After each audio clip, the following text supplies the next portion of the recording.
Coming this spring to MXNBC, a groundbreaking series that will change the U.S. government and the world forever.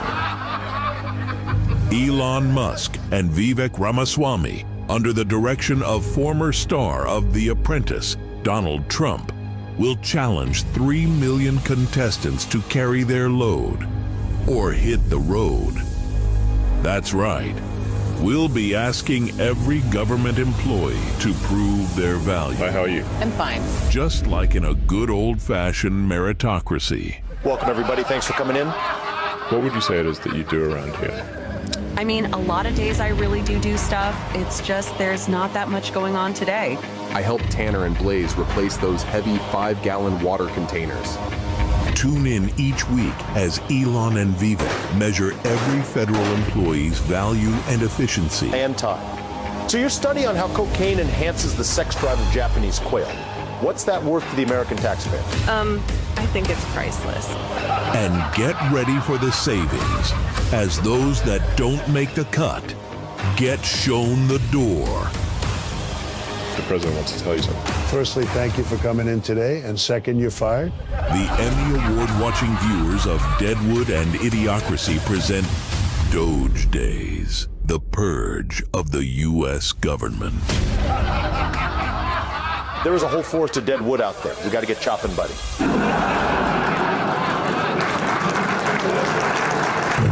Somewhere in the city that defines holiday magic is a man who wants a little eggnog with his mistletoe. And that guy would like to carol you. Featuring the musical stylings of Mel Tunney and the Dream in Color Singers. Straight ahead on That Kevin Show, breaking news on the economy and the Supreme Court. Mike Falkender and May Mailman join us. Assignment Desk Weekend, sketch comedy from the glorious American, Nick Peterson and the Babylon Bee. A supermodel of spokesperson elegance, Elizabeth Pipko. And the global superstars of Dan and Shay in the spotlight.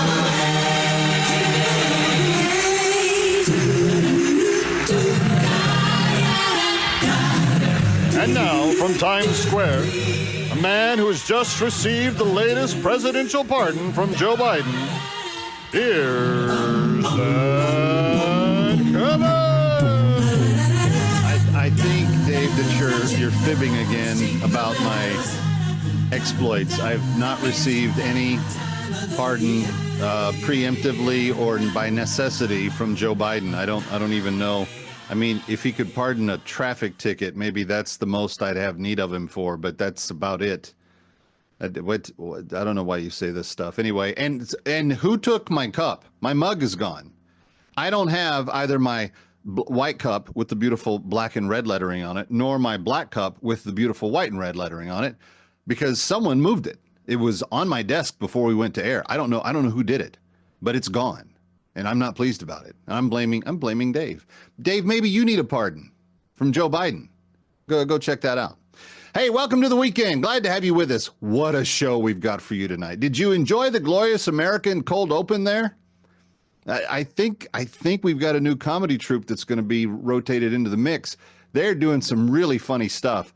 But I almost want Elon to do this. Do a reality show of you and Vivek going through the government with your click pens and your clipboard, and you're filling out the forms, and you're getting rid of the people that aren't doing anything. Do it, please. I beg of you.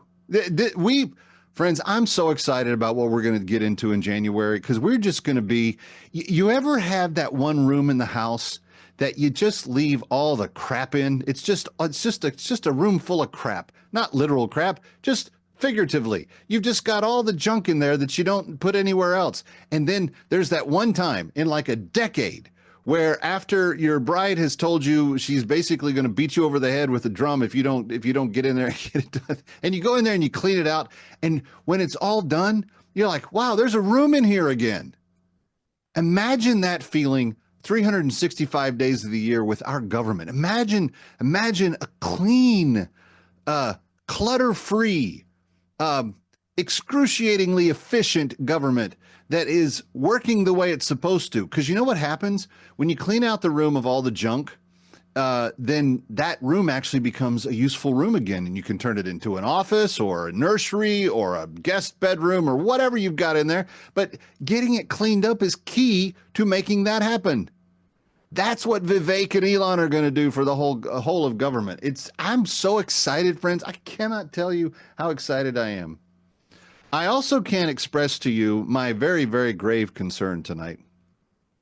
There is a journalism outlet that I had previously been able to trust that I'm having real trouble being able to put much faith in anymore. In fact, they did something a few years ago that I thought would even be more helpful in the remanding of the trust to their brand, but they violated that. I'm talking about the sad, sad, sad fall of the Babylon Bee and how it's become a completely untrustworthy publication. You used to be able to read the Babylon Bee headlines and say, you know what? I know for a fact that this is parody. And now, and just to be really clear, they started a second site called Not the Bee, where they would actually put real headlines up, and you would say that's not parody. But this week, they were just immensely disappointing, because look at some of the headlines. This one here, Daniel Perry, 3 jurors attacked on subway, and it's going to impact the case. Now, that's supposed to be parody. But on my show on Thursday night, when Imran Ansari, the former incredible litigator in New York, now he heads the civil litigation for Idala, Bertuna, and Kamens, when he came on, when he was talking to me about this case on my show on Thursday night, he said, Kev, I've got to tell you, when I was coming into the city this morning, I was on a subway, and there was a guy doing pull-ups on the bar saying, I'm going to kill you, I'm going to kill you, I'm going to kill you, I'm going to kill you. The Babylon Bee is supposed to be where we go to find the parody and the funny in life, not to report the hard news. Kev, it's just one time. No, it's not. Look at this. Supreme Court to face moral dilemma over whether or not doctors with blades can chop off body parts. That's supposed to be parody.